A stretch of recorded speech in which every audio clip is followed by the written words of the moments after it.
Mr. President, Commissioners, it is now 11:30. Yep, sure is. And I just noticed that we've gone from a high of 51 participants last week to 11 again, so. Apparently nobody thinks what we're gonna do today is of any importance whatsoever, but it is. Okay, as we begin our pre-commission meeting today, do any of the commissioners present have any questions or comments about today's agenda? Mr. President, if I could, I apologize, Commissioner. I do have an update for your consideration. As you know, last night I suggested or asked that you would defer item 3 on the consent agenda for 1 week date certain. After more discussions with our team, I'm going to ask that you defer this back to us indefinitely. So the cooperative agreement with ITD is deferred indefinitely. That's our request. Yes, sir. Okay. And Mr. President, that was what I had questions about, so thank you. Mr. President, I just want to sort of follow up. I know that 5 Mile, the design of 5 Mile is so important because the consistency with the multimodal facilities, learning from what we didn't quite do on Cloverdale and try and incorporate that onto Linder as well. Is that kind of the thinking, is that we now have to drill down and get the design right so that we can make this truly a connected roadway for all users? Mr. President, Commissioner Hanson, that's part of it. There's a lot of work and a lot of discussion that has to continue on this going forward. However, prior to that, I'm not comfortable on the intricacies of where the funding is going to be determined, what percentages are going to be done. I think we have the cart a little bit before the horse on this one, so I'm asking you to give us a little bit more time to work through that so we can give you a full presentation of what this agreement would be and could be. But yes, those we've already instructed the staff that those ideas similar to the design concept for the on the shelf project for the Linder Overpass will include those things also. Right. That'd be great. I think that making sure we get it right is real important. And I'd suggest even just checking in with the neighborhoods on either side just to say, is there something that we might be precluded from doing that by the language in which we adopt the agreement with ITD? We don't want to do that. Well, that's what deferrals are for. Yep. Okay. If there's nothing else, then we'll turn the time over for the director's report. Thank you, Mr. President. Commissioners, good morning. First off, I do want to draw your attention to the Wycan Warrior face mask. We had a tremendous meeting with them earlier this week. Your charity golf tournament is well on track, and I think that the Warriors and all of you will be very, very happy when it's all said and done. Still lots to go, but a former ACHD team member, Chelsea, was here and brought those in, so I thought we'd make sure that you had an opportunity to get all of those. I hope you all are feeling very great right now, because at 11:15 today, you all became new property owners. We have closed the deal on the Federal Way property.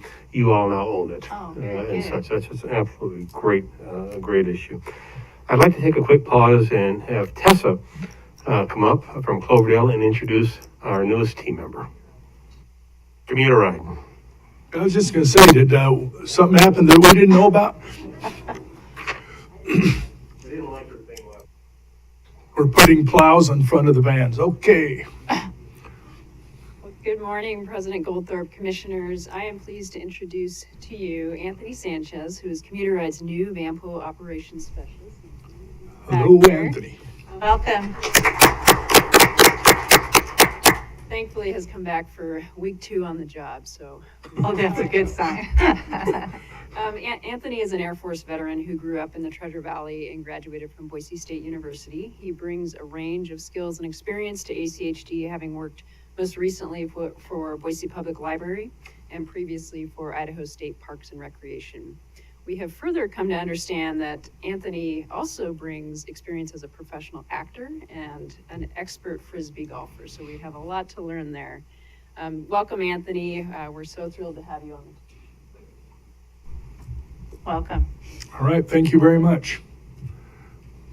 Well, Commissioners, Commissioners, good morning. I do have somewhat of a wide variety of topics to share with you today as we move forward in this tremendous Wednesday. First, earlier this week, we received our annual outbrief from St. Al's for ACHD's biometrics screening results. In 2021, ACHD saw the following improvements. We have realized a decline in nicotine use. It was reported that the majority of ACHD team members do have a medical provider now. That is great. That despite the COVID-19 challenges, our team continued to leverage lab data throughout the COVID-19 pandemic. And we realized a 500% increase in engagements with dietitians. I think that's absolutely tremendous going forward. Now, when compared to Bob, and I finally found out who Bob was. I know Commissioner Pickering is smiling right now. Bob is the acronym for Book of Business, where the people look at, the groups look at different businesses to compare us against them. I kept looking around the room trying to find Bob. Anyway, we have a couple challenges as we move forward. For weight, ACHD has seen an increase in the desirable target, which is good. We are somewhat steady in the overweight target, which we can do better at, and slightly up in the severely obese zone. Now, this is interesting because, as I'm sure you all know, that obesity costs the average organization an average of $1,429 per individual higher per year when it comes down to or drugs, diabetes, all those great things going forward. So we have some ideas as we move into that realm. It was also noted that for blood pressure, ACHD is 10 percentage points lower than Bob on the normal range. So we're close, but we're still a little low. We are on par with the norm for the elevated blood pressure and slightly above the norm for hypertension. In summary, St. Al's has seen an increase in stage 1 hypertension in ACHD since 2021. For cholesterol, St. Al's sees a trend that from 2017 to 2021, unhealthy cholesterol is slightly up. It isn't hugely up, but it's slightly up. For diabetes, ACHD has been stable from 2017 till 2021. Can we do better? Sure, but that's good news. We haven't increased across.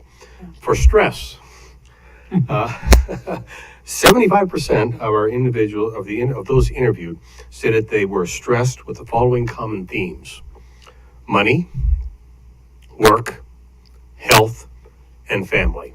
Probably not a surprise as we go across it. However, only 1%, and this relates back to the annual climate assessments that we do, which will be coming up shortly, were not satisfied with ACHD overall, and over 98% were fully satisfied with ACHD and very appreciative of ACHD's wellness program. It was also noted that 93 ACHD team members are eligible for St. Al's Take Charge program, which offers individual support, and we're going to continue to try and help in that area. In summary, we continue to make forward progress, but we still have a path ahead. For 2022, we will be focusing on addressing hypertension, reducing cholesterol and weight, and further reducing nicotine use at the district. We will also be taking advantage of St. Al's offer to be present at our upcoming all staffs. They'll be on site, which I think is great, and leverage their outreach programs. As you know, wellness programs at ACHD since its inception in 2012 has dramatically enhanced ACHD's operations and the bottom line. But as always, we can strive to do better for our team members here at the Ada County Highway District. Commissioners, we are working to set up ACHD's annual flu shot clinic on 6 and 12 October with Walgreens. We are also attempting to hold a COVID vaccination clinic at ACHD. We haven't finalized that yet, but we'll make sure you all know as we move forward in that. Yesterday evening, Idaho's Walk Bike Alliance, we were notified that Idaho's Walk Bike Alliance is holding their annual conference on Wednesday, 13 October, and we have been invited to attend a panel discussion. The conference will be virtual, and if you are interested in attending, please let Stacy or me know, and we will register you for that. Quick question, that's a Wednesday, so we have a regular meeting that day, so is it before or after the meeting? They haven't set the time that I think it's in the afternoon where we're at Okay. and such, but it is an all-day event. Well, and invite them, coming to our meeting might be a cool thing for them to do in the middle of their conference. I will be more than happy to share that with Cynthia, and I'm sure she'll be very receptive of that. As a matter of fact, in her letter to us, she was very complimentary of the where we've come, where we're going, some of the focuses that the commission has, and so she's excited about that. So anyway, we'll make that happen. Commissioners Goldthorpe and Pickering. I'm getting the evil stare. Are we, As a reminder, Stacy will be finalizing your reservations and flight schedules today. If you have any additions or requests, please let her know, as the direct flights are filling up very quickly, and I would hate to have you have to go to Portland, to San Jose, into a thing. So please, if you have any changes, let her know. She'll take care of it for you. Stacy, don't let me leave without talking to you, okay? same. Mr. President, I've got some questions for the director about thank you for the update on the health of our staff. This was really helpful for me as your guys' health nerd. But I was really curious, have you guys measured any mental health indicators in terms of, how many good mental health days are staff having, anything in the mental health realm that we've been able to measure thus far? Our HR team is fully invested in that. We do a lot of outreach. We do a lot of counseling.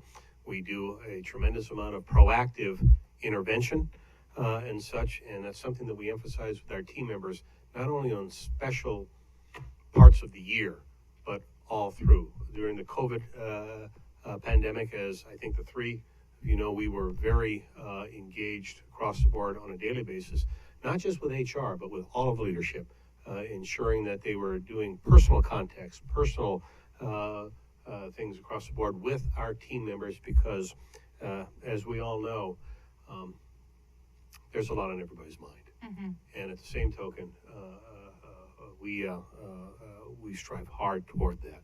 But yes, we do. But that being said, again, when St. Al's now will be part of our all staffs, they do have videos. Part will be emphasizing that as an additional issue for them.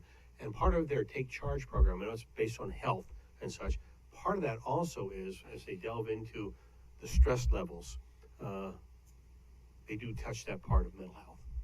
Okay. Well, and of course we can talk more offline, but an easy indicator that's in a lot of county health rankings, all sorts of things that a lot of our partners use is, how many days a week do you have bad, mental health days? And so incorporating that into some sort of survey or whatever Sherry thinks is best, I think that would be really helpful to kind of start tracking internally.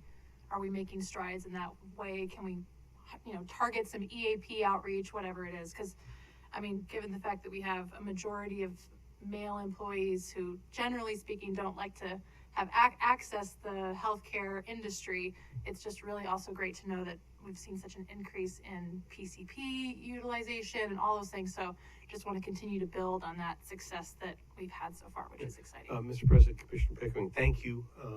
Very well said. You will see something here shortly. It's called our annual climate assessment. And the other commissioners are there aware, but we asked some very interesting questions of our team members, and they're very honest across the board. We actually delve into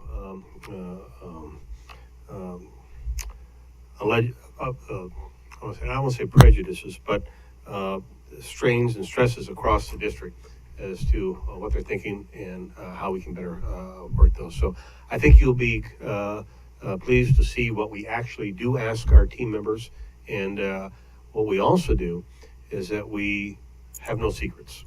When those results are in, they're briefed at the all staff, good, bad, or ugly, so that everybody's on the same page, everybody sees the same information, everybody understands what we're doing, and then we answer specific questions that come up outside of the norm. And one of those that no longer exists but used to was a standard one was, when will the director take speaking lessons? And so again, no holes barred. It's all out there. But I think you'll be happy with that.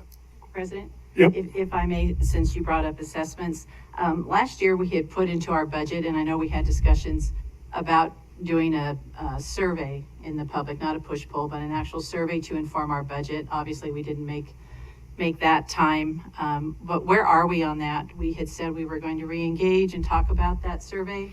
I believe we signed a contract. Mr. President, Update? Commissioner May, yes, we have, and we're still on hold. Yeah, we kind of put them on hold. On hold, as in we're gonna, The perception was that we were going to try and ascertain some things that we had done several years ago when we ran the unsuccessful vote for the voter initiative for Vehicle registration fees. And I know that I was pushing very hard not to do that again until we'd made our point a lot clearer and stronger with the legislature about what we needed, because if we went back with some of that, we were just wasting money. and I know they're gearing up to do the statewide survey, so we will be able to glean a lot of information from that as well. But if we are then going to just postpone, and they've been notified that we haven't decided not to do it, Absolutely, Commissioner May. okay? A push-pull is really not something that we want to do. I think to do the actual survey and get that scientific, and we get that across the demographics, and it's a true representation, I think that could be beneficial to us. But we hadn't discussed it, so I just kind of wanted to know where we were on it. Thank you. And one last thing that I would say about what the director has just addressed is because of my prior life and professional background, I probably would give at least 95% of the credit to the results that we've had in terms of our bottom line and no premium increases and extra benefits that didn't cost us out of pocket and all these sorts of things to our wellness program. Absolutely. It's just the way it is. Commissioners, thank you. You have a tremendous team. Yep. You really have a tremendous team. As a reminder, we will be hosting the Quarterly Commercial Developers Advisory Committee tomorrow, beginning at 10 o'clock. It is virtual. And so if you have the opportunity, please join on in. And then for some of you that are familiar with the Boise State campus, a couple years ago, when I returned from Hawaii, I saw something out there that I asked our team to look at here, and that was, I'm going to call the mass gaggle crossings, where everything stopped and people could cross across all parts of the roadways within the intersections. Well, it's been a couple of years, and I had an opportunity to speak with several of the representatives of Boise State here earlier, and they are very happy with it. They think it works incredibly well. They've gotten great feedback. So that you know, I've asked our engineering team to start looking at other locations within Ada County, and it have to be the appropriate locations. It can't be a county road. It's not going to work. But other locations where we see this type of, where there's an opportunity, we can put in the next one, and the next one, and the next one.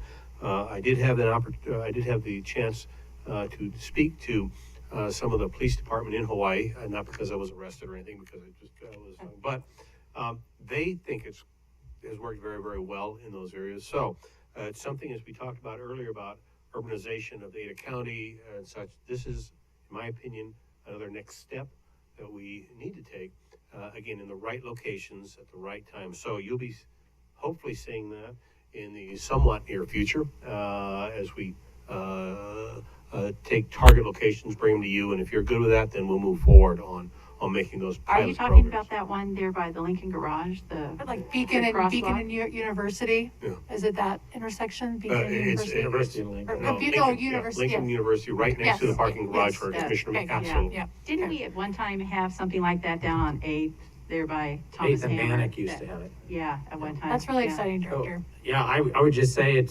should just be one of many things to incorporate. Now that we have measurements, or we're developing measurements for pedestrian and non-motorized modes of mobility, it just should be incorporated is this a good spot into our 5-year plan? I mean, we have projects all over the county, and it's like, those are the kind of questions which logically would be asked anyway. Because we now say, what do we do to improve the indicators of this form of measurement? It seems to really be working well. It moves a lot of people, one. Yeah, and it's context sensitive, yeah. Yeah. Very, very much. It does work well. Yeah. And so, In the right context. more to come on these. And again, as our engineering team takes a look and selects candidates, we'll bring them to you and see what you think, and we'll go from there. Anyway, one final comment. Commissioners, next Tuesday, we are currently scheduled to continue our application request with the City of Meridian regarding ACHC's USTIC maintenance complex. As we have reported back to you, it continues to be a challenge to find a collaborative, common ground agreement. Most recently received the following options from Meridian staff. These are the options. No building permits shall be issued until the deceleration lane at Naomi Avenue and USTIC Road is constructed. After the deceleration lane is constructed, building permits may be issued for the decant washout on road widening projects are completed.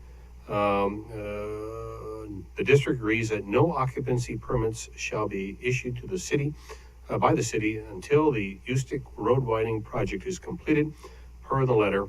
Further, no building permits for the fleet buildings, administrative building, truck wash, truck bays, covered parking, or any other structures will be issued until the USTIC road widening project is completed. Commissioners, our maintenance, plans and projects, and legal staffs find this to be less than positive in that the conditions that Meridian appears to be requiring are overtly excessive, and some might say leaning towards exacting projects from ACHD for Meridian to approve the proposed zoning and development application. As a reminder, ACHD has met and agreed to all of Meridian's P&Z requirements and has been approved by P&Z.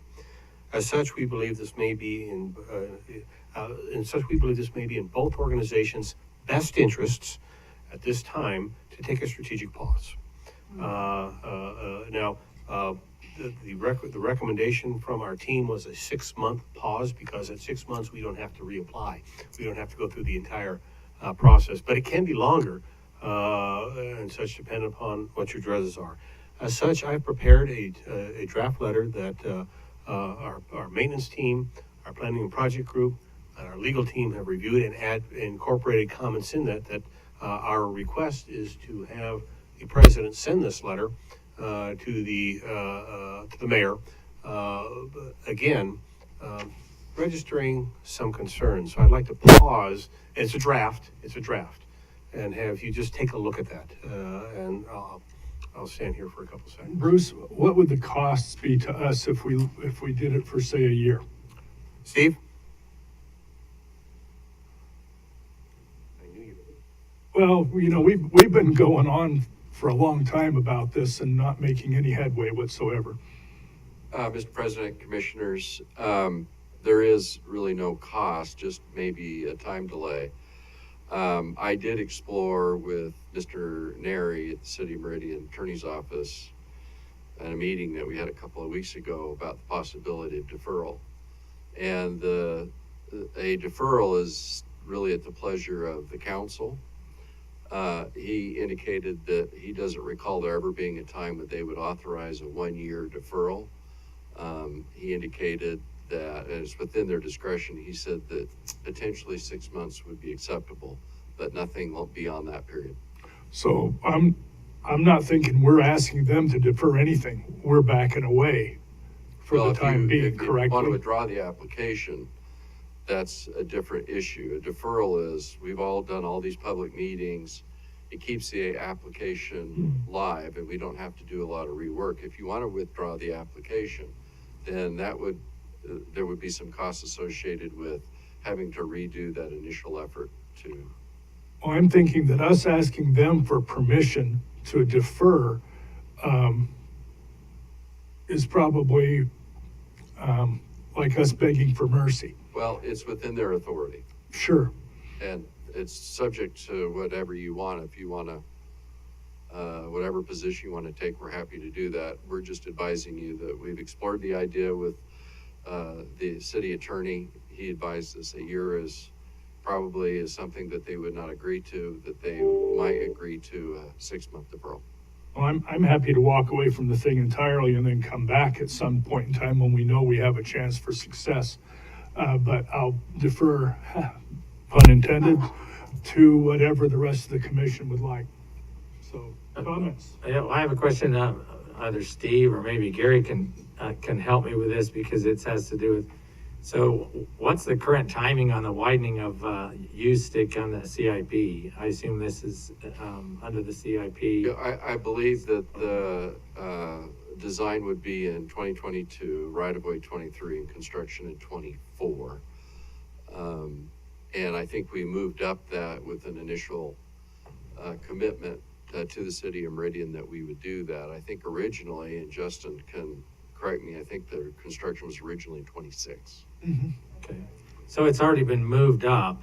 It's It's moved up.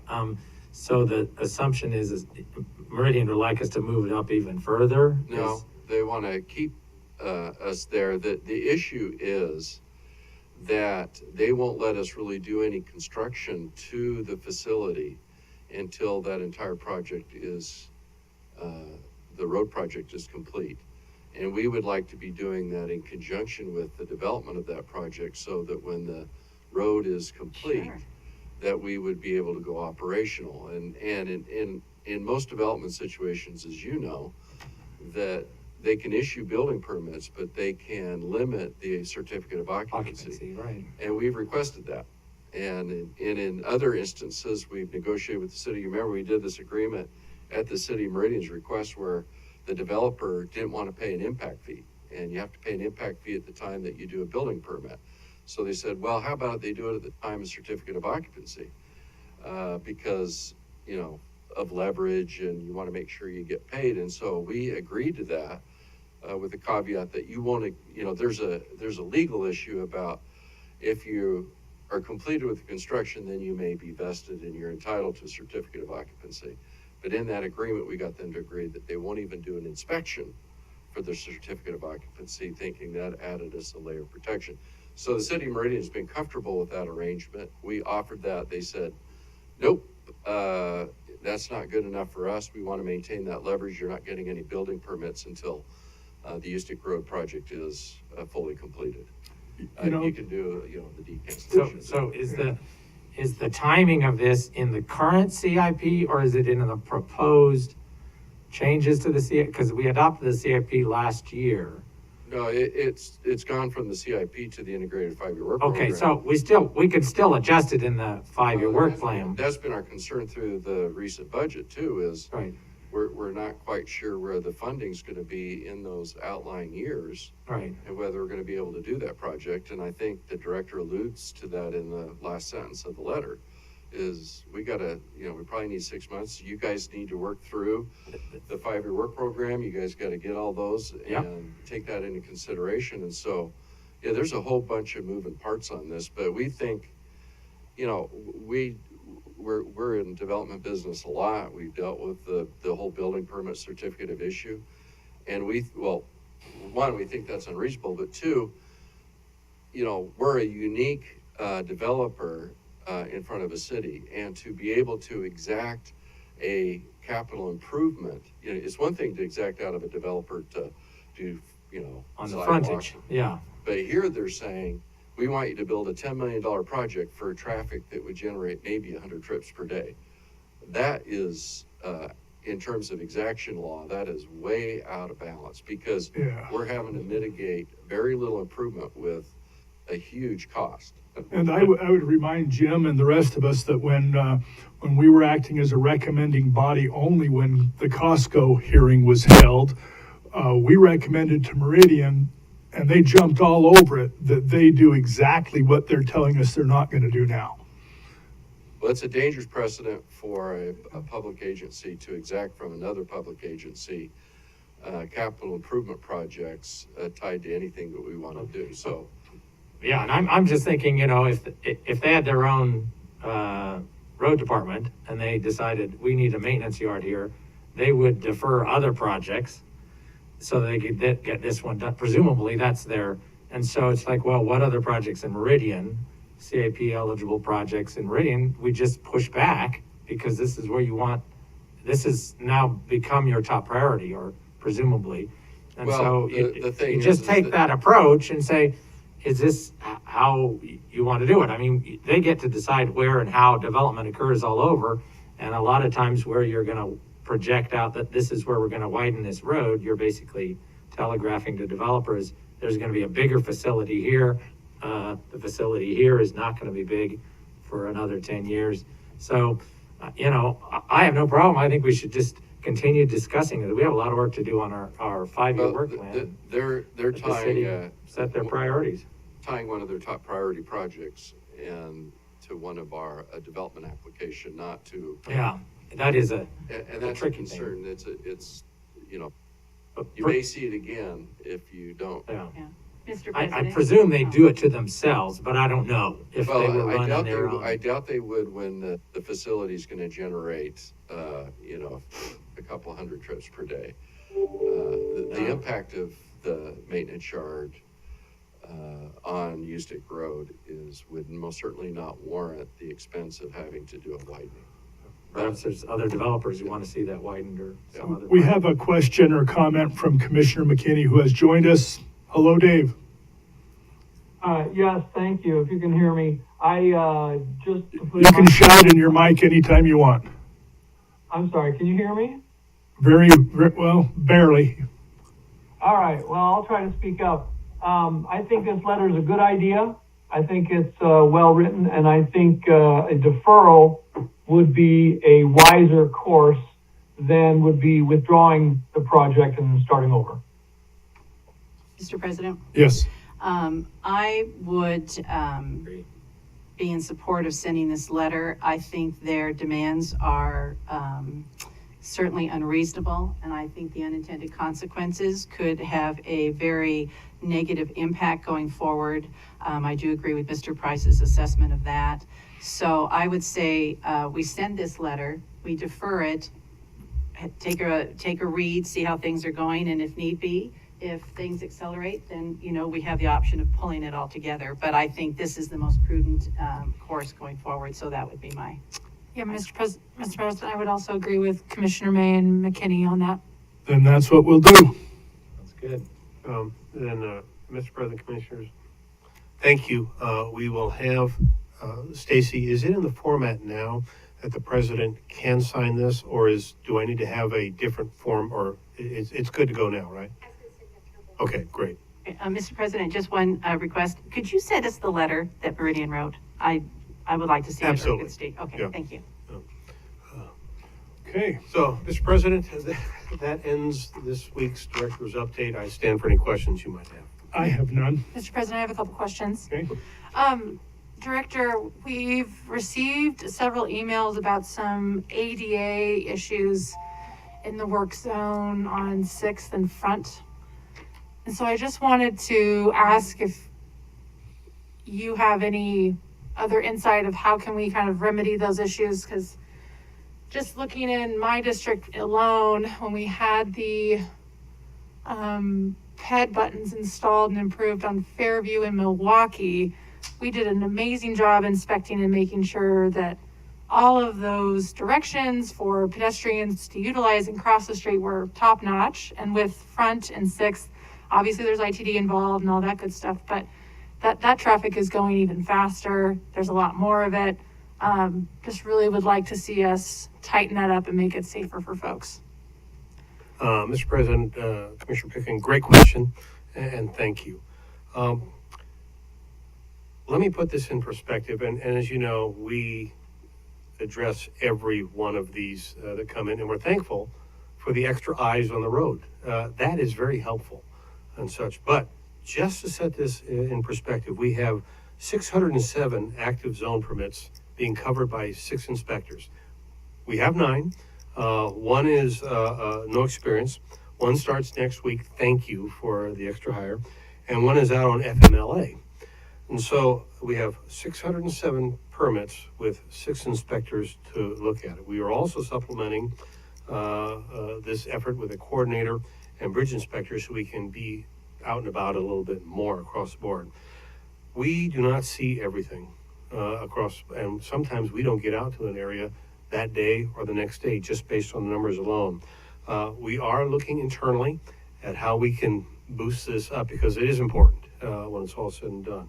But I will share this with you that also, as I'm sure you've seen across the state, the traffic control companies, they're shorthanded too. There is an absence of employees that are fully engaged at this point, and so it's almost a never-ending chase. In this specific instance, we note that the reputable contractors, and I need to make that comment, the reputable contractors are out 7 o'clock in the morning doing a walk around for signs, and they note signs are missing a lot from the close of business the previous day. They fix what they can, they put it out there, and after a few hours, we're told things have been moved again. So it is a moving target. So are there things we can try to do better? Yes. Do I have an absolute answer for you right now? No. But at the end of the day, please realize that we do appreciate the insights. I think it's very helpful because we do send inspectors out when we receive ideas, but 607 permits, 6 instructors, and our contractors, or the reputable ones, are doing their work around at 7 in the morning. But as with all things, it's a fluid environment and things change. Well, Mr. Director, I really appreciate that because it's just context is important, and knowing what we can and cannot do with the humans that we do have is key. But I mean, thinking about things walking off the site or whatever, right? If there's any, either if it's a budgetary opportunity for the commission to consider in terms of purchasing or having our contractors, purchasing heavier things that are harder to move or barriers that are harder to move, anything like that, I think I would just be open to understanding more of, like, given the context of our, the staff that we have and the projects that we have, what are some more opportunities to continue to refine and hone in when we do see some pretty bad issues. Mr. President, Commissioner Pickering, again, a great point. Some of the things we are looking at, such as putting out cameras. As you know, we do have specific cameras that we can put out for bicycle counts and pedestrian counts.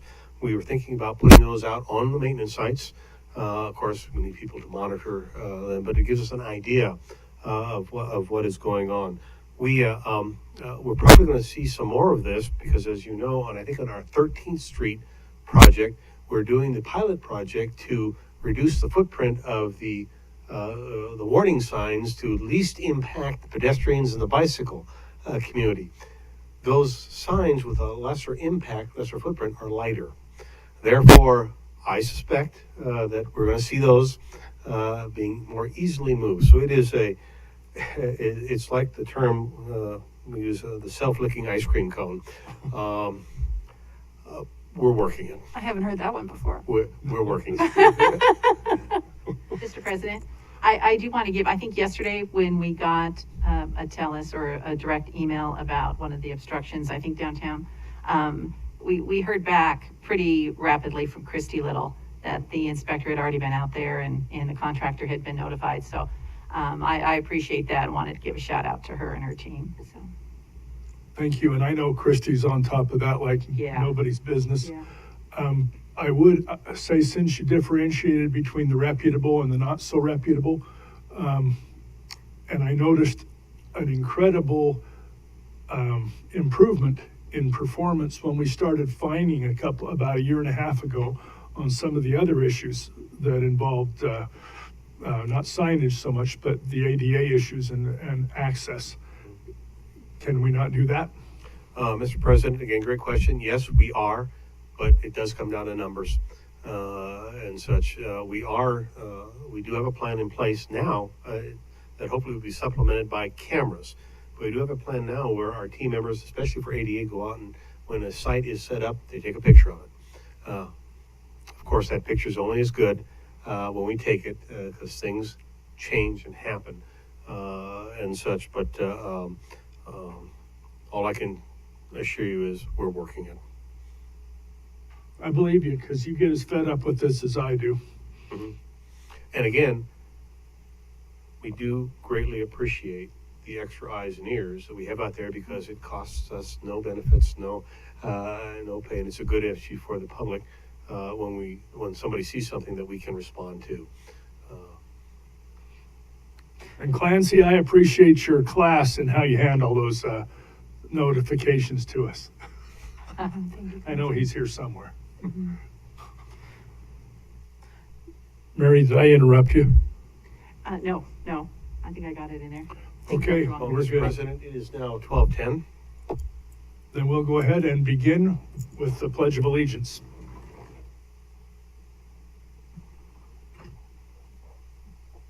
I pledge allegiance to the Of the United States and to the republic Under God, indivisible, with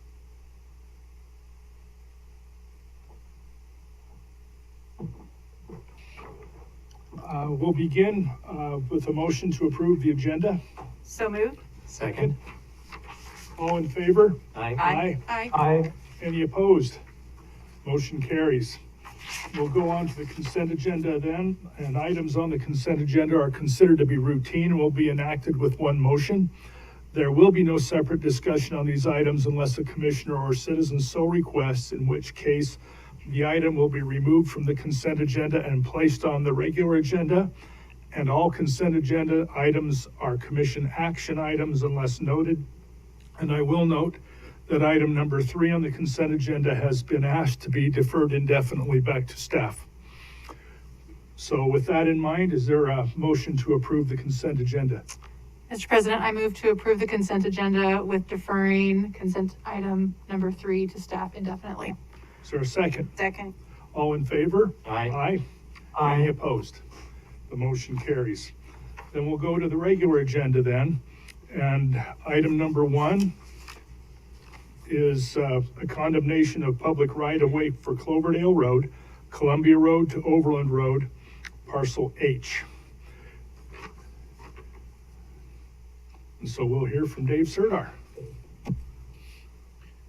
Thank you, President Goldthorpe, Commissioners. I'm here for my seemingly weekly briefing. You are kind of a regular attendee these days. Be regular here. For the record, David Serdar, right-of-way supervisor, ACHD.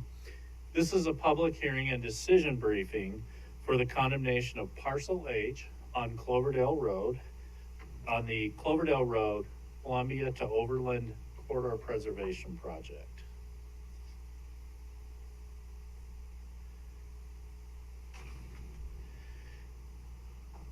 This segment is on the capital improvement plan with the funding for the right-of-way set for fiscal year 21.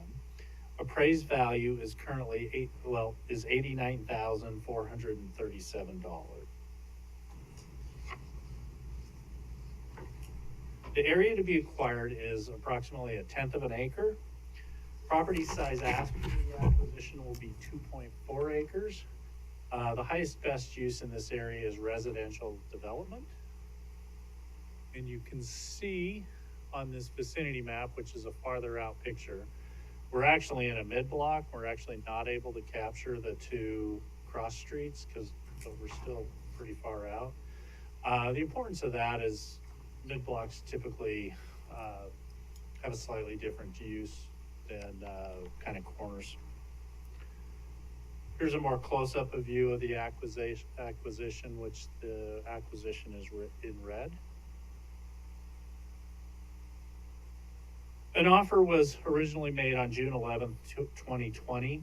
There has actually been quite a bit of negotiation on this property that's been back and forth between ACHD and the property owner. Ultimately, the property owner has disengaged with the right-of-way agent and the right-of-way staff. Prior to disengaging, they were originally supposed to get us, they had wanted to get an appraisal. Information was provided by right-of-way staff for that appraisal so they could choose an appraiser. They originally decided against that and gave us a broker's price opinion, which what that has in it is it had comparables, which we had reviewed by staff, and that includes our in-house review appraiser, which we have on staff. ACHD then sent back a counteroffer, and we've also sent back two 10-day letters. There has been no response from the property owner since we've sent that information back. And in a sense, that's why we're here, is because they've disengaged with us. As always, there's some more of the timeline right there. As always, right away or our legal department, depending on where it is, will continue to negotiate if they re-engage with us throughout the condemnation process. But at this time, we'd like to move forward, and it is the staff recommendation that we authorize the staff to proceed with the condemnation action, execute an order of condemnation for the acquisition area, and move forward. And if I will remain standing for any comments or questions. Dave, how far off are we? For the building, No, how far off are we on our, what we're willing to pay and what they are asking for? it's a substantial amount, not to get into numbers, but it's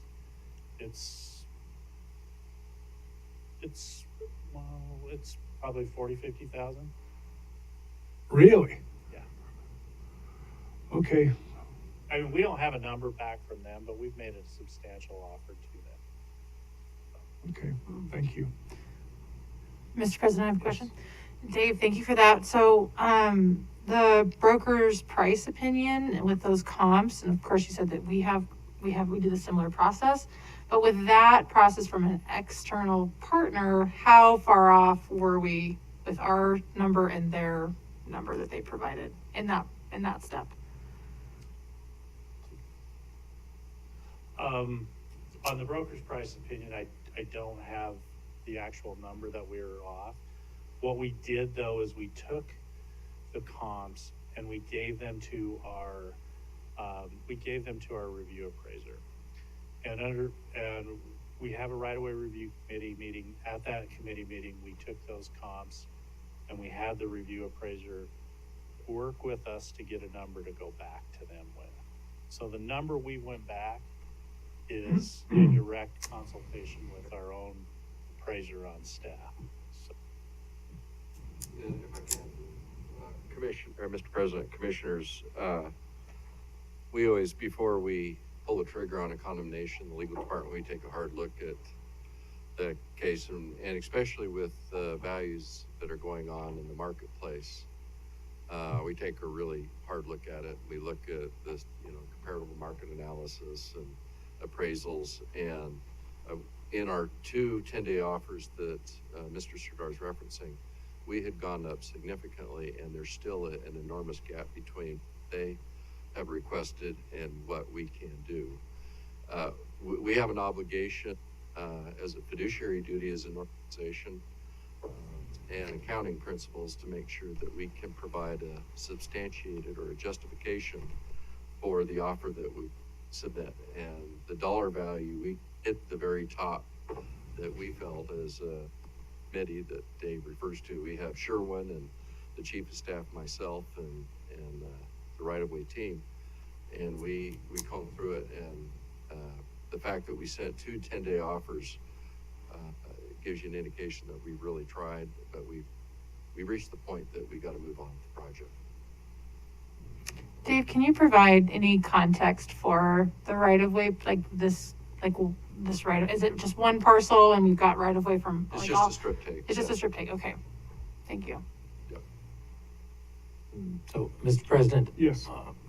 Just to follow up, have we already acquired all the property, on that, on Cloverdale all the way down to Hubbard? Or Columbia, or where is it we're gonna? In other words, this is just the one outlying, we've already acquired all the other? President Goldthorpe, Commissioner Hansen, we have acquired a good number of the parcels. We did come with another condemnation on this project a few weeks ago, about a month or two ago, which we're still in negotiation with. But so what I would say is we're about 80% done.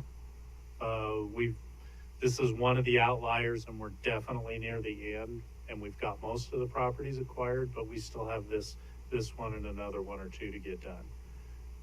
Okay, and this obviously has some concerns. I assume this is projected out. I'm looking at Gary, 5-lane future arterial going all the way from Columbia to the freeway. Is that right? That's the assumption. It's a big wide 5-lane arterial. This is going to be a major flow of traffic on Cloverdale. And I recognize that we are projecting future traffic in 2036 to 2040. So we're spending 2021 money to purchase for a need that we haven't scoped it, we haven't designed what it's going to look like, but we're assuming we're going to need all this space in 15 to 20 years. So that's the public need, is that there's this assumption this is what we're going to do. Mm-hmm. Right. Well, the reason this project exists is to save the district a substantial amount of money moving power poles, so that we do not have to move those in the future. That they are being moved right now by Idaho Power, and if we can get the right of way now, we don't have to pay for those poles to be moved twice. And these poles go to a substation, and so they're really expensive poles to move. So, and the poles would be erected on our property? No, they Correct. on the We have ACHD to property. buy if we don't do this now, we'll have to buy that property. In the future, they'll put the poles where they can go now. We'd then have to buy that property in the future and move those poles a second time. And that's why we're trying to do this project now, which is to save, it's buying something twice that we can only buy once. Yeah, and no, we can do it today. I get that. Okay. I'm just trying to understand the public demand, and also the marketplace is hotter now than it's ever been. So our prices, to my mind, are speculatively high. And so we're entering into the marketplace at a point where they're quite high. And so we have to, I mean, that's what we have to make an offer that is based upon that, as opposed to, presumably in the future, they might go down, they might not. We don't know. That's somewhat speculative. But also spending $21, $90,000 is a lot of money.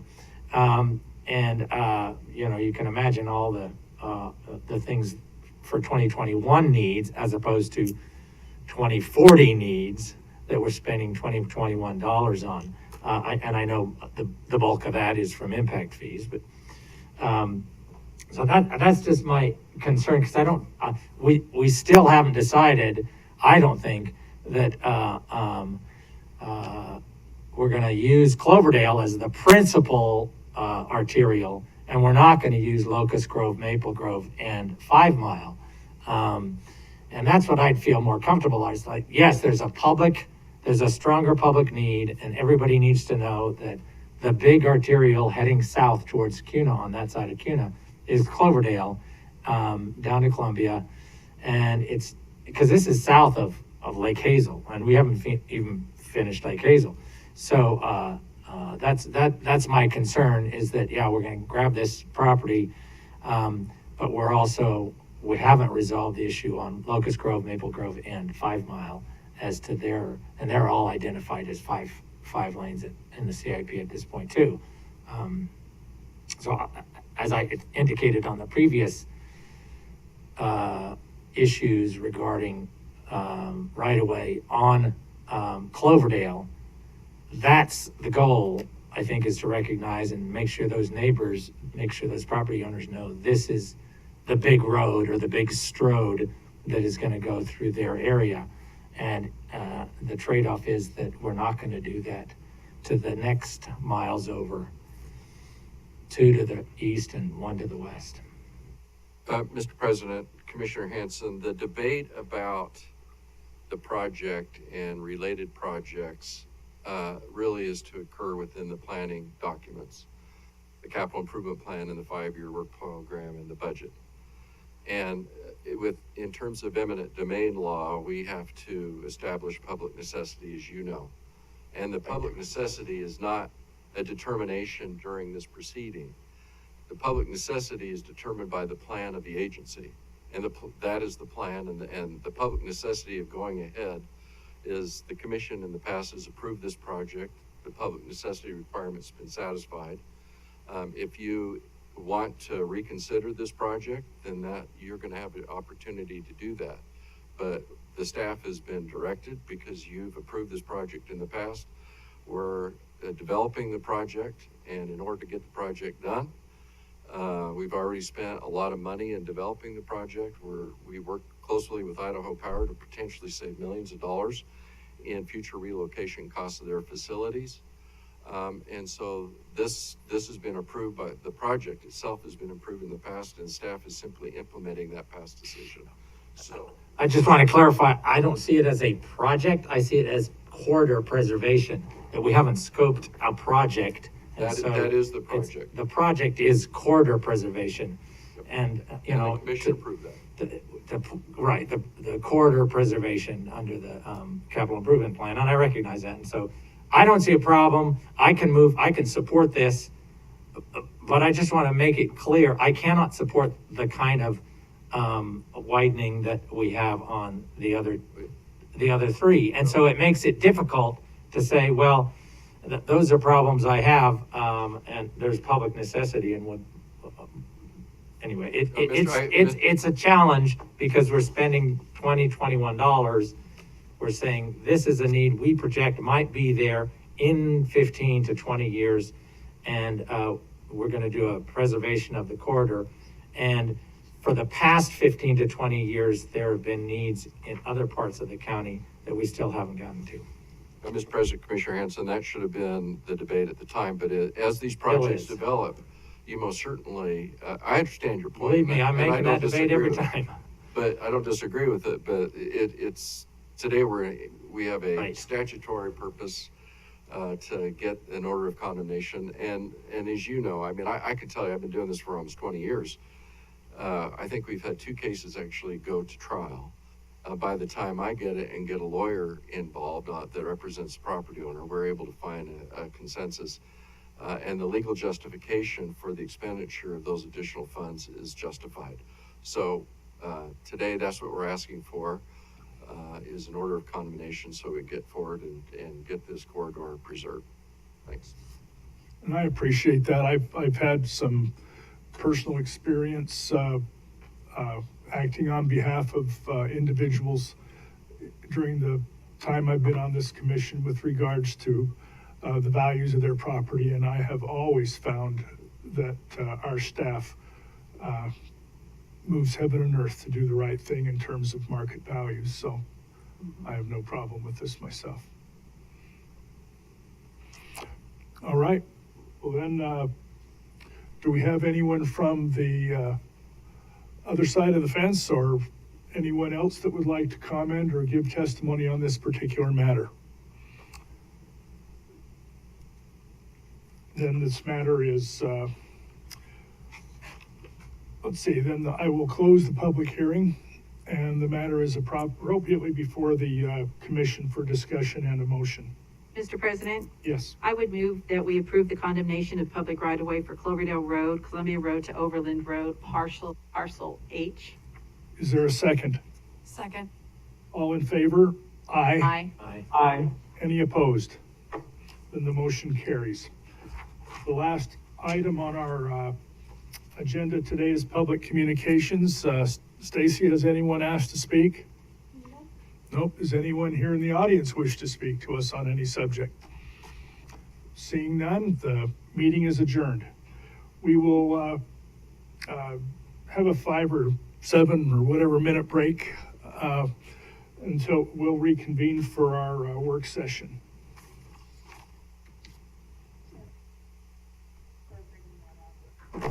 Oh, you bet. Are we having the?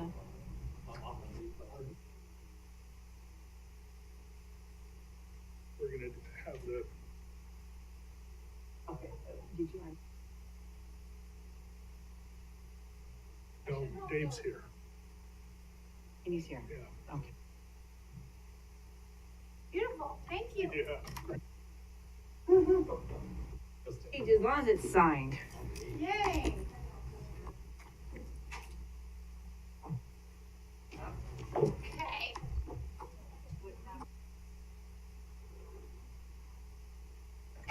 Christy.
Over closer.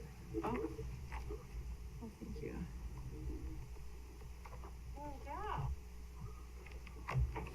Okay, folks, we'll go ahead and begin the work session on the integrated 5-year work plan. And just so you all know, the rest of the sessions that we have prior to whenever we decide to hold the adoption hearing, which may not be until November, will be down on the floor. And that'll begin next week. But today we'll be pleased to hear from Christy Inselman. Mr. President, is it possible for us to just meet around that table and shift the microphone so that we don't have to? Not right now. That might be just as easier. Friday, and we're working on it, but we'll set up an area, microphones over there. Yep. You have to be in the middle, and for cameras, we don't have any cameras that in on the. Well, sometimes that's good if the focus of the camera isn't on how old I am. That we'll be able to do a quick change. Yes. Good. I certainly agree with Commissioner May's need. I think we can get some really good conversations going if we're sitting around a table. And I totally agree we should I have think it'll be really public observation. productive during the budget. And if we have the department heads come in. Oh, yeah, and that's another I'd really love to Yeah, I think that will be productive. have much So, more of a discussion. Apparently, we're going to hear from Ryan first. Yeah. So, I don't know if that's a letdown for any of you or anything. Give all the accolades to Christy. Not at all, not at all. Mr. President, Commission, with that introduction, I'm Ryan Head, Planning Manager. For the benefit of those who don't know us all, we do get along well. Yes. Ryan's amazing. We're always Here happy to today see to present with Christy, I'm just gonna elbowed my way in, to give you a status update on the integrated 5-year work plan. This really is a follow-up to your adoption of the budget. Really, the plan has already been modified to align exactly with what you adopted last week. For 2022 and 2023, those years really have been set by what your action was last week. Ryan?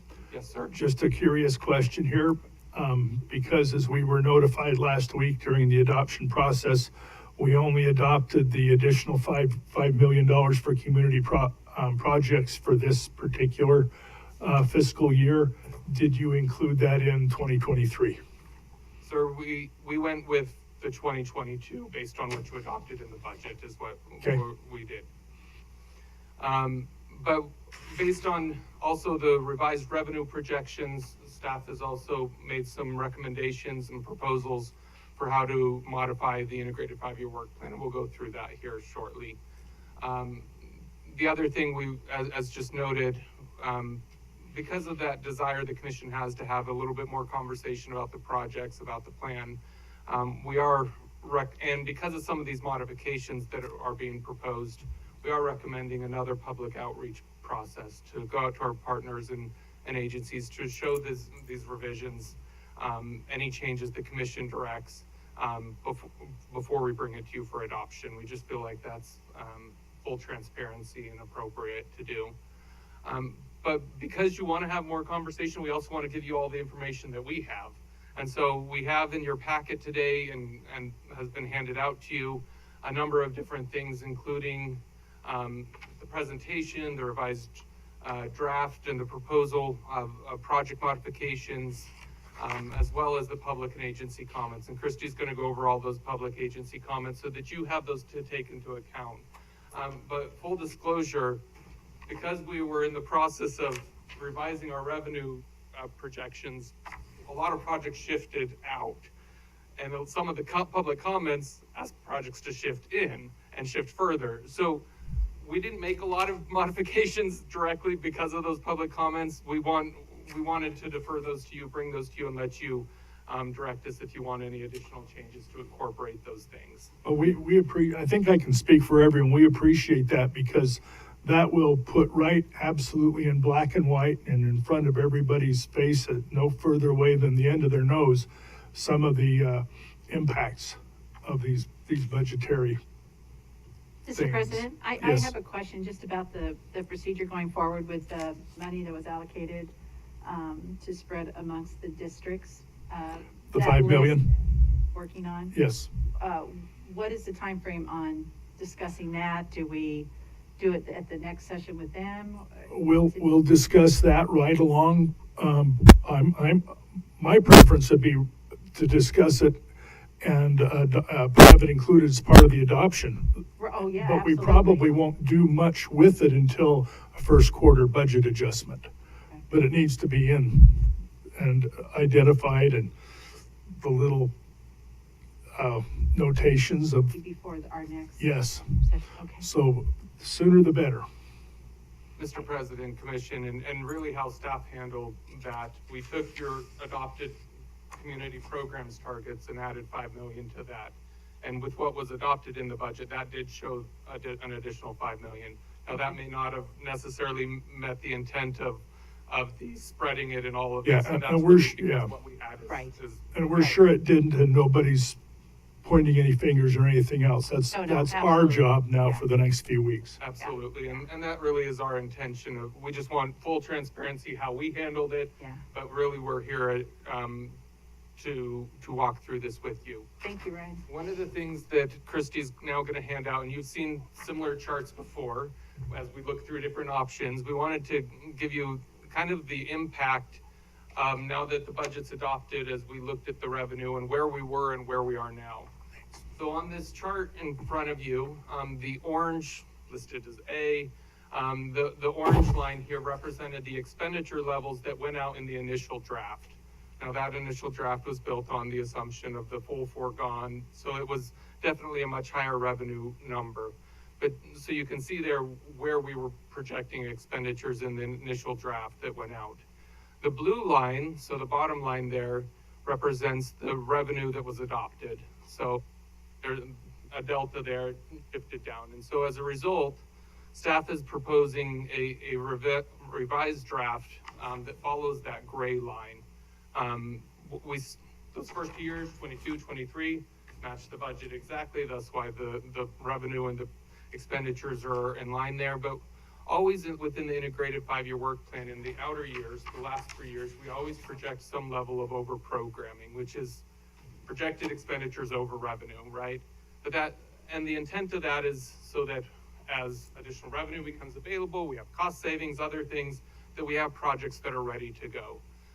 We held the line and we talked about holding the line on design and right away in those early years in the budget so that we have projects that are ready to be spent as there's money available. And so Ryan? continues to be the case here. Ryan, I would recommend that when the commission, each commissioner brings any particular projects that they have in mind for their particular districts with that, they're part of that $5 million. I would recommend also that they over-program for that because undoubtedly they will find out that in the scoping process that some of those ideas might not actually be able to come to pass as quickly as you might want. And so I found that out the hard way. Thank you. So what you see there in the light blue color really is the amount of over-programming staff believes is appropriate. It's about 60 million over those last 3 years, which is it tends to be a little bit higher, but we found that it's probably more appropriate to go a little bit higher. But we didn't necessarily feel like we should stick at the orange line, and felt like we should bring some of that down as well. So just to kind of talk about the differences between the initial draft and the revised draft, you see the revenue numbers there. As far as the number of projects proposed, there's a decrease of about 45 projects. Of those 45 projects, about 39 of those are community programs projects, and we'll talk about why community programs took the larger hit or the larger portion of those projects that we're recommending be removed here in just a second. Mr. President, just so I understand, Ryan, you said this was predicated on taking option 6, the 24 million, the projections here? The initial draft, on this chart, the orange line was if we had taken the full foregone.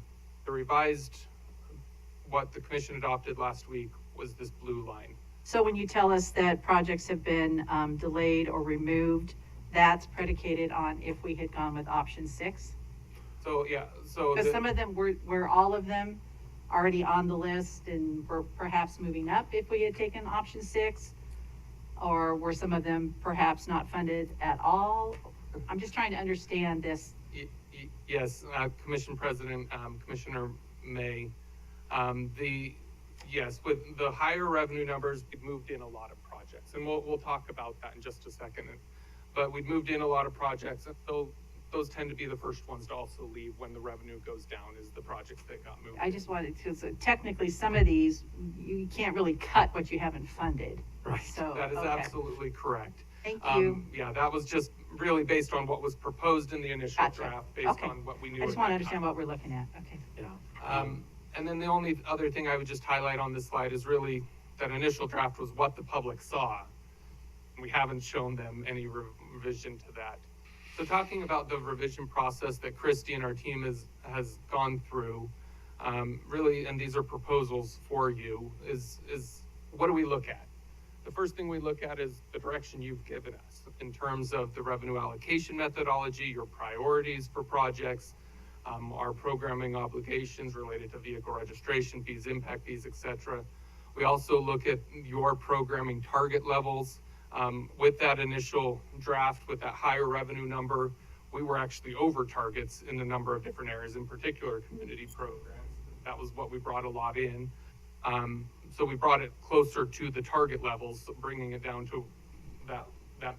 We look at those target levels as kind of your minimums. This is at least to do this in terms of community programs, and we're still over, I think, in some of those target levels, just bringing it down. We also reduce that over programming, that kind of that over optimism, and we also try to be geographically diverse. And when we look at removing projects, we try not to hit one area alone. So we try to spread that out. In terms of why more community programs over other programs, really that was the biggest thing we had added. So into the initial draft, and so those were a lot of what we also pulled out. We added over 100, only taking out 39. Still, there's a lot being added there. We also did keep that resolution funding in place, as we already discussed. And then really, why not more impact fee projects, pulling those out?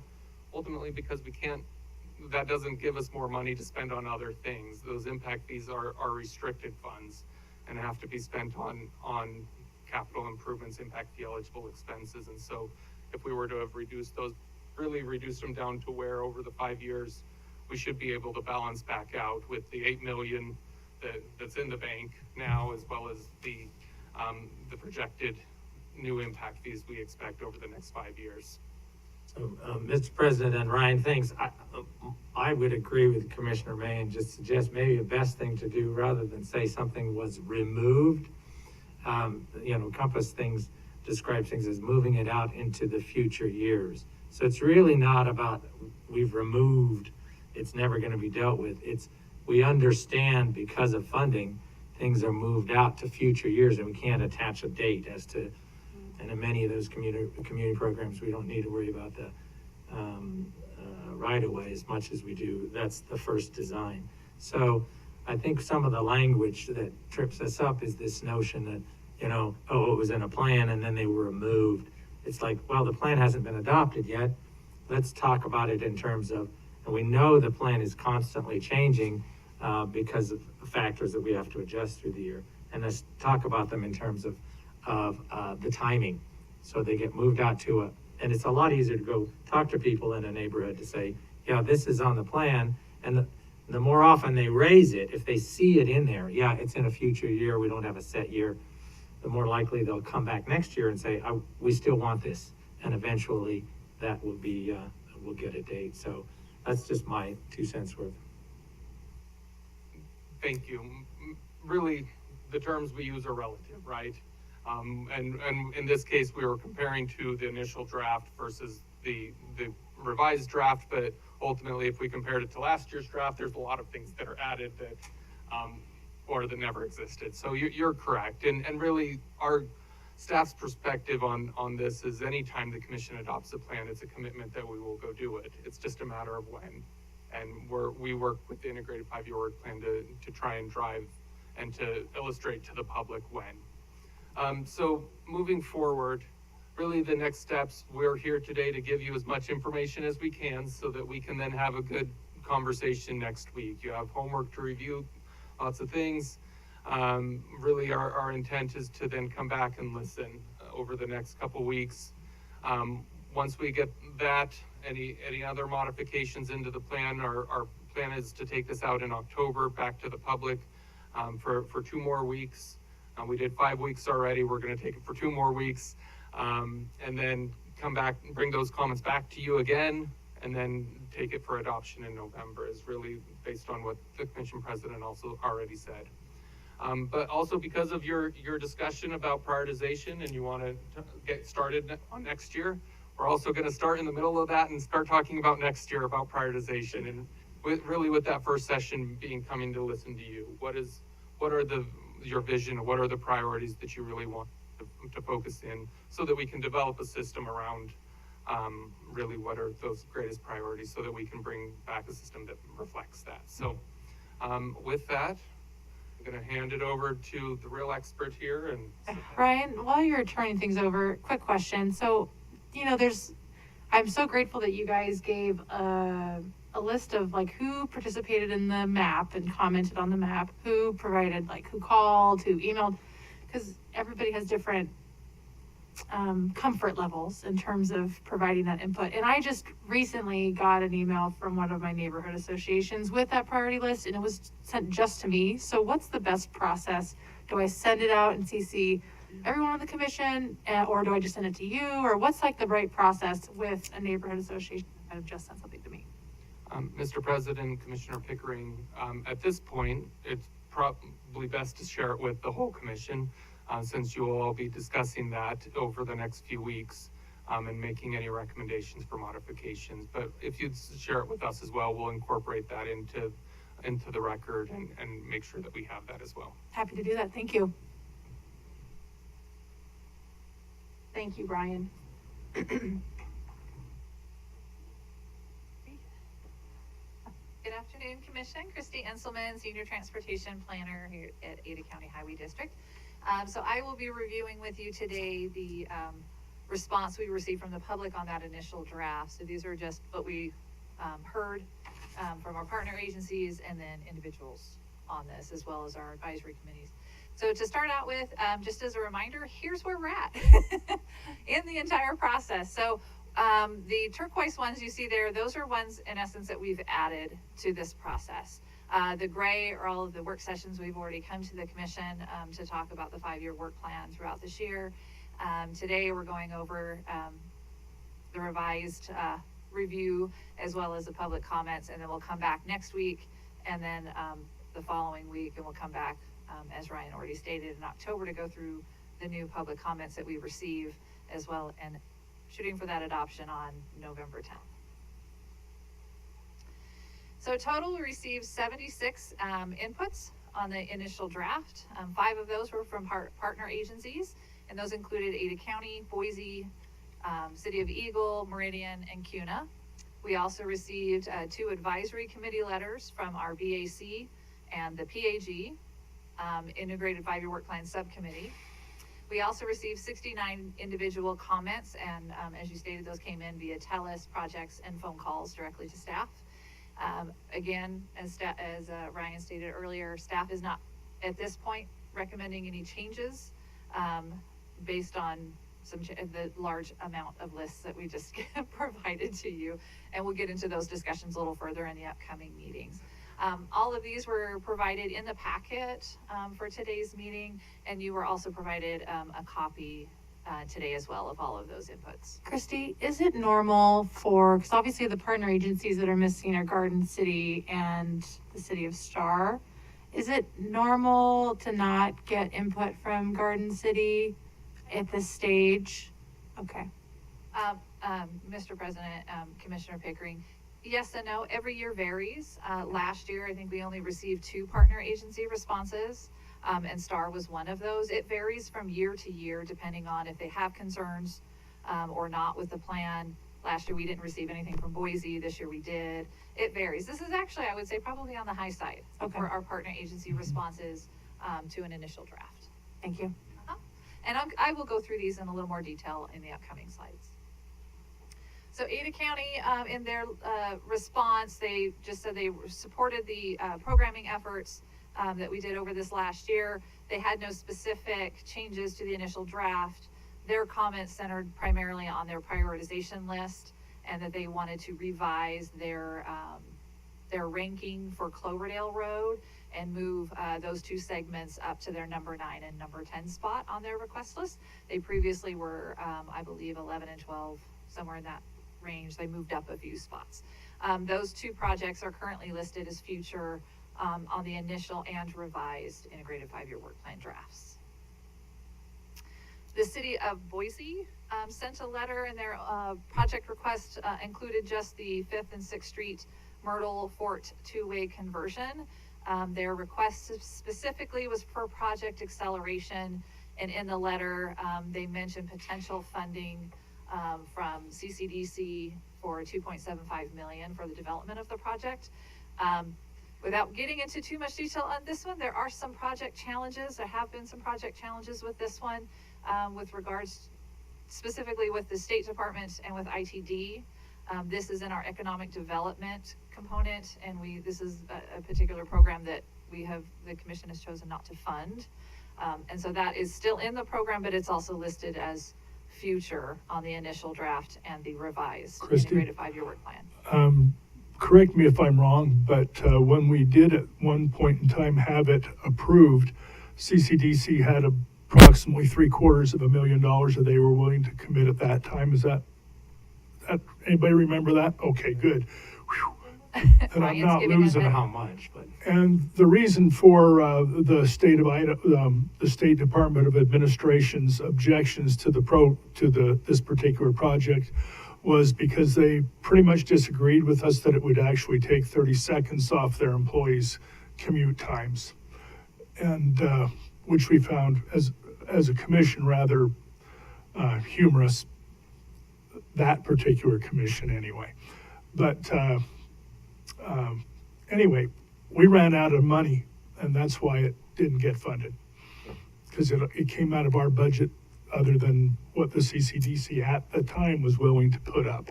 So this is a considerable increase in what CCDC's proposing to share. And this can be part of the discussions as we move forward through And I just to echo Commissioner Goldthorpe, if the city wants this to move up, I appreciated that the county said, okay, if this moves up, other things move down, so that there's an understanding that things might be shifted. I think the complexity of it is not a reason not to move it up, because in fact, when things are complex, it's usually in areas where there's lots of other development. And if we lean on the things that are not complex, it's usually that means, building out a farm that you only deal with one landowner. Yeah, there's a lot of moving parts. If the city wants to take the lead on this, but I think there needs to be extensive further discussion, but not to say we're not going to consider moving this up, because that's where a lot of development has happened. Tremendous amount of development has happened right in that downtown core.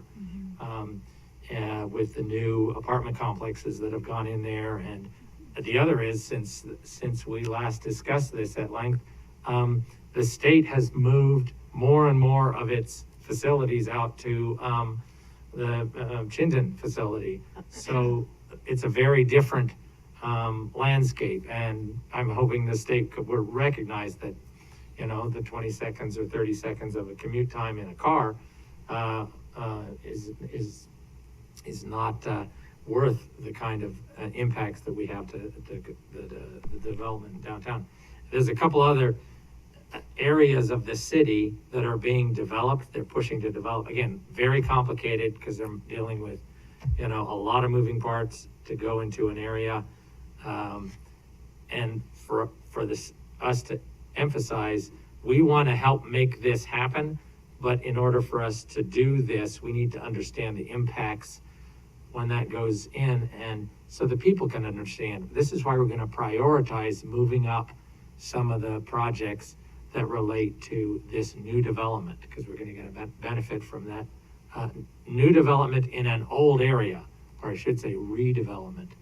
And the other, I just want to follow up while I have it, is that I appreciate you guys taking the information I give you early in the year after I survey all these neighborhoods I represent, because some of them, their leadership, they don't quite have the sophistication that other neighborhoods do, and so they give it in through me, and you take that and incorporate it as neighborhood input, not just a commissioner wants this. This is actually coming from the neighborhood. And I got another question today, just today, saying Boise is now, we're seeing movement on a big piece of property in the Vista area called the Simonich property. And so how is that going to affect priorities that Boise has essentially not placed on some of the things like the railroad crossings? So those are the kinds of questions. It's a constantly moving target, but that we can ask. Okay, we understand Boise, Simonich is going to develop into, we don't have a development application, may not for a couple of years, but we hear this is going to happen. How is this affecting your priorities? And force them to come back to us, because, you know, what's that input? How's that going to affect us? Because ACC is going to have to respond, and they have to help us set those priorities. Christy, I just, as somebody that wasn't part of those earlier conversations about this particular project, I would just love a little bit more information. And then, because I've heard anecdotally from Mayor McLean that this would support a lot of development, and it would provide a lot of economic benefit as well. So anyway, just would love to learn more at a more appropriate time when you guys see fit. I'll fill you in on a little bit of that right now, because it's easy to do.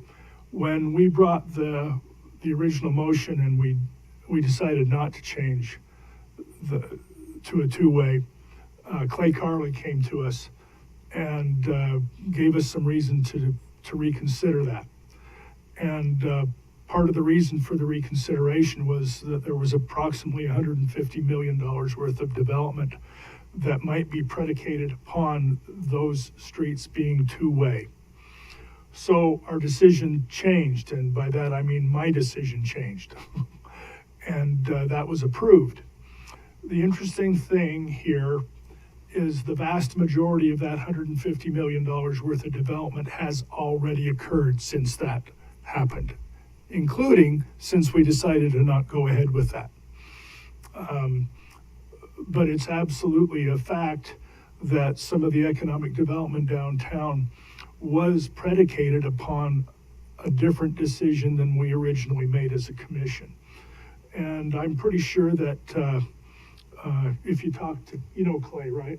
Yeah, if you talk to Clay and a couple of the others, they'll give you probably blow by blow exactly what happened there.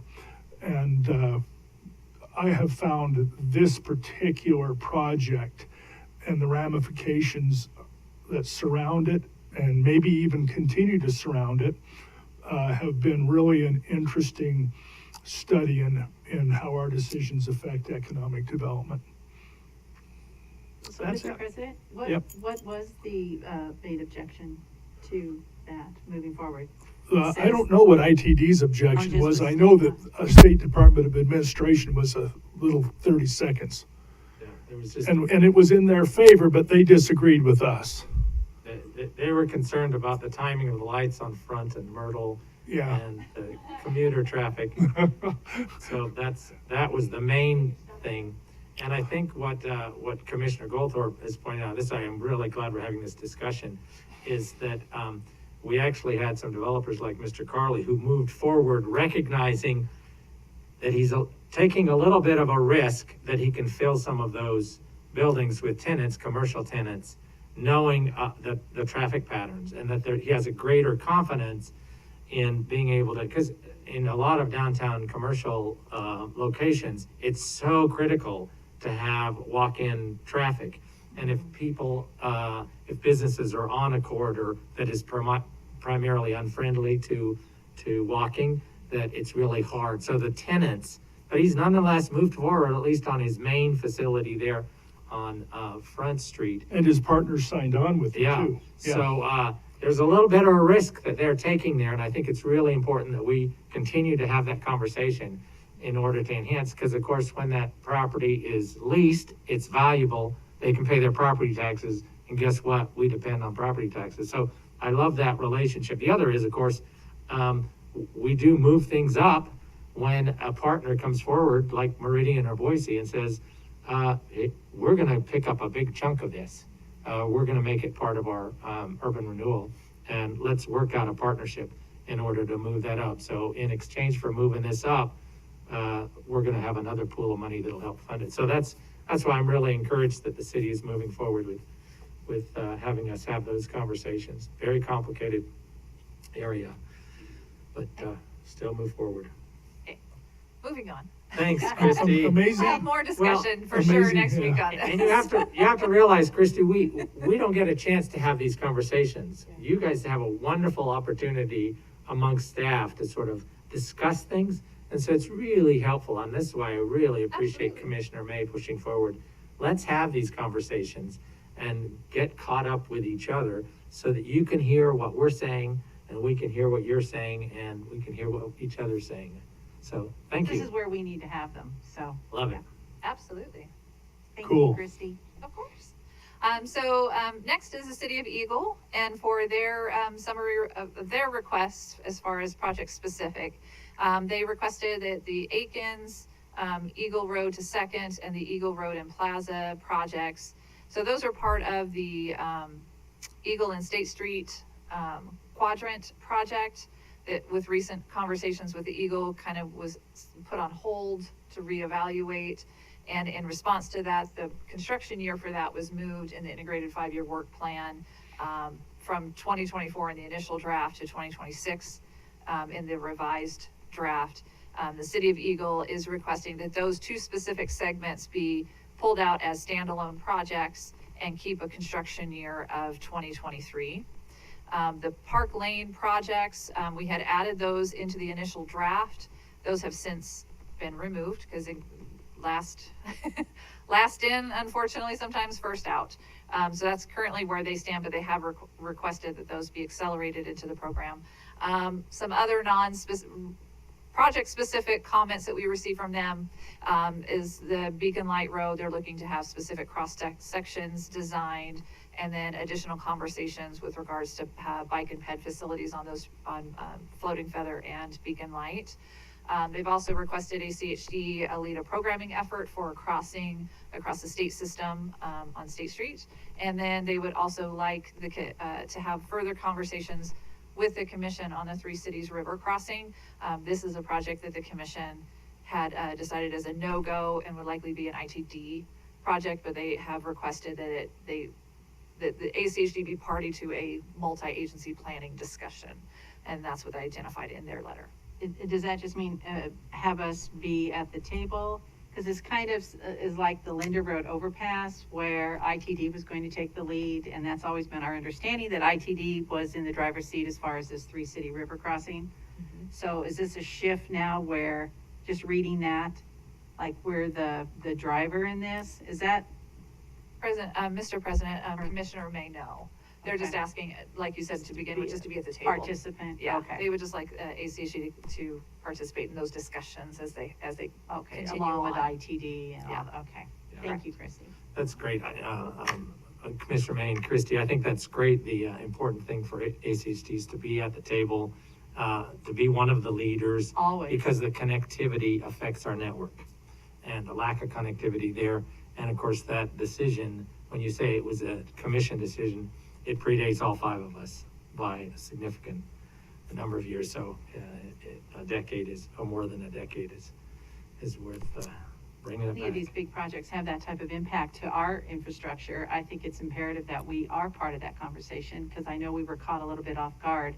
I know the city of Eagle certainly was with the CFI, the shift there. So it's beneficial to have us just at the table, whether we're committing funds or resources.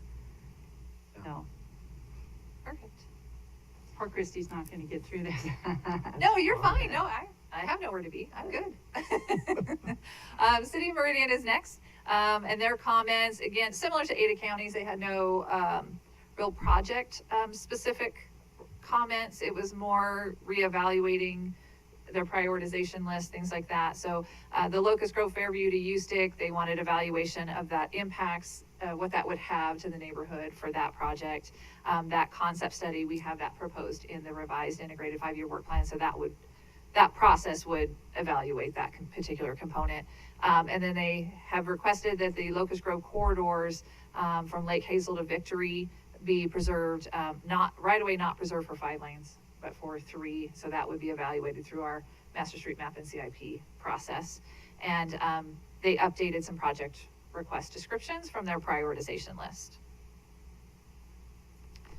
The city of Kuna sent a letter, and their only request was acceleration of the Avalon and K Street intersection. This is their number 1 request. This was not in the plan last year. We added it to the program this year to start those conversations, because as you can see from the map, this would be a joint ITD ACHD project. But we added it so we could start those conversations with ITD. It's currently listed construction in the future in the initial and revised draft.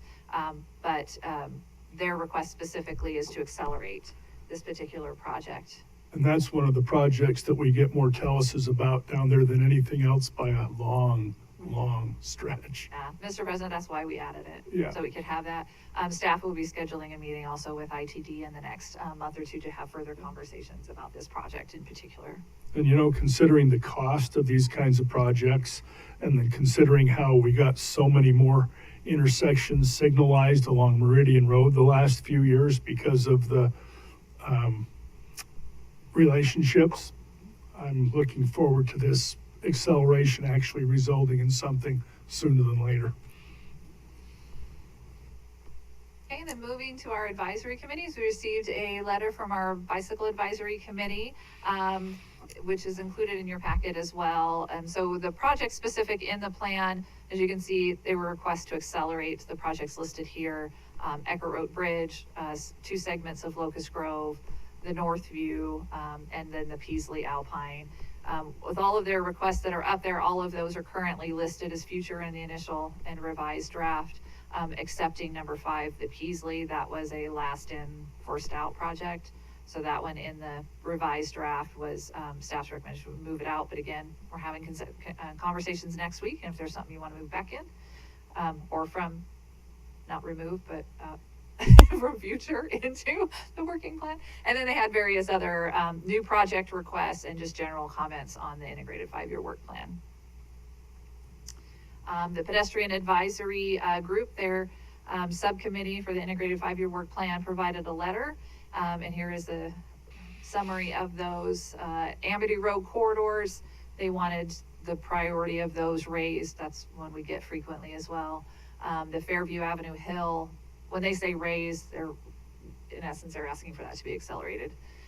The Floating Feather Road Bridge, they wanted that accelerated, as well as the Munger Road Bridge. For the first 2 listed there, we have those projects listed as future in the initial and revised integrated 5-year work plan. Number 3, the project was listed for construction in 2025 in the initial, and the revised, it was moved to 26. And then number 4, there weren't changes. The project was listed for 24 in construction. In both of those, so there was no change from the initial to the revised draft. And again, they also had new project request and general comments about some project descriptions and things like that, but the full letter's in your packet. So an overview of the public comments that we received. Did we see a theme? What stood out? What did we see multiple requests on for project support? And under project acceleration, the ones that rose to the top were the Amity Road segments. Maple Grove showed up, Floating Feather showed up in both, as well as State Street and Pierce Park when it came to the CIP projects. And that was project acceleration. The majority of the requests for acceleration were on those CIP projects. There were a few pedestrian and bike improvement requests, but those that rose to the top as far as having multiples were Garden Street segments, as well as the crossings on Warm Springs. There's two in the plan there at Maynard and Sky Bar Street, if I'm remembering all of the roadways in my head. Project scope, there were 12 requests to change project scope, and generally those included expanding, additions, traffic calming measures, things like that. There was just general comments. And then there were 2 projects, and I don't have those in front of me, as to which ones the request was to remove. And then we had 4 new project requests and general comments. There were 8 of those. And as we always do, we share our public comments that we received during this process with all of our partner agencies. When we come back to you again in October after we do the new public comment period, we will combine all of the projects or the comments that we received from this first, as well as any of the new ones, so that you'll see all of that information. So moving forward, you have a homework assignment. School is back in session with my son, so we're back in session with the commission. So we will come back to you next week with a work session out here on the floor where we can have some great discussions about the draft plan and what you would like to see. We'll review the comments that we've review with you with your comments, and then take all of your feedback. And so today I have provided you with a copy of the PowerPoint presentation, the full packet that you were given, which includes all of the revised project sheets that we did, and then the breakdown of any changes that happened in the plan with regards to construction delay, design right-of-way delay, and any projects moving out of the program. And the old program is still here in some way, shape, or form? The old program is yes. Okay. Yes. And we will be updating everything as we go. And I will stand for any questions. Mr. President, I just want to appreciate the tremendous amount of work you guys have done. You all have done a great job incorporating information from all kinds of sources. And I just want to invite you to feel free to contact me and each of us as commissioners as questions arise in your own discussions, because you're looking at public comments, neighborhood comments, city comments about the same neighborhood. And to sort of pull the commissioner for that neighborhood in as a resource, we're familiar with those neighborhoods, and invite us to say, what's your feel for this? Here's some of the things we're getting, so that it becomes a two-way conversation. And it's not a let's wait and see. It also helps to put some perspective on, what some of the dynamics are that are going on between some of the prioritizations. And ultimately, that's what's going to be in our plan, is what our final prioritization will be to allocate resources next year and the year after, and then put the rest out to future years. So I really invite you to just, because I know you're getting input, and that I know some of those neighborhoods that we've talked about, feel free to reach out to me, rather than wait until we have a commission meeting for me to raise those. So we can sort of sort some of those things out, which probably aren't necessarily, we don't need to take all the commissioners' time talking about very specific things about a specific neighborhood. So it becomes a really valuable back and forth. I don't think any commissioner would have an objection to that being contacted with. Good. And I think that'd be really helpful. We know it's not easy to prioritize. I have a comment that arises from a Statesman article that Shandy shared with us this morning. It has to do with my district and with approximately 1,600 homes in maybe a half a dozen developments that are going to occur on South Linder Road and within a half a mile or so of that from Victory down south just a little ways. And I'm going to just say it's like happening within about 1.5 square miles. And really nothing's happened there besides a few homes being built so far, a new high school, and for CUNA. And I read that, and I don't know how accurate the reporting was on this, but as I read it several times, what came to me all of a sudden is this particular area of building over the next X number of years is going to have a tremendous impact on what happens on Linder Road. It is an opportunity for both the land use planners and the Ada County Highway District to get it right, because there's not much of anything there right now. If, as these start to come, one of the impacts are going to be whether or not there's connectivity from Overland to Victory. We're going to do a roundabout at Victory here very quickly. And as part of that roundabout, and I don't know how much of what who is going to pay for, but there needs to be the facilities for the bikes and the peds between Victory and Overland.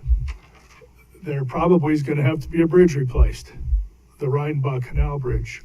And then going south and going east towards Victory Middle School. There is no reason on God's green earth why we should let these projects come and go without making it 100% possible for mothers to send their kids to schools on their bikes or on their feet. And I would hope, I don't imagine I'm going to be anywhere near the commission by the time these things start, come to pass.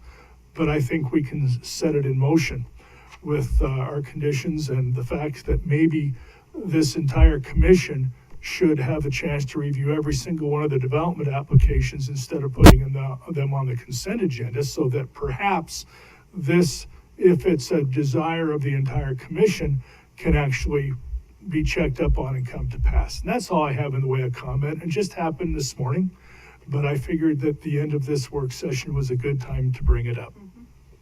I just also want to thank you two for getting us all this information, printing this out, and I just really appreciate, I love a good spreadsheet and table with the program and all of this stuff. You guys have organized it very well for this green commissioner to understand what I am reading. So I just really appreciate it. I'm looking forward to my homework assignment.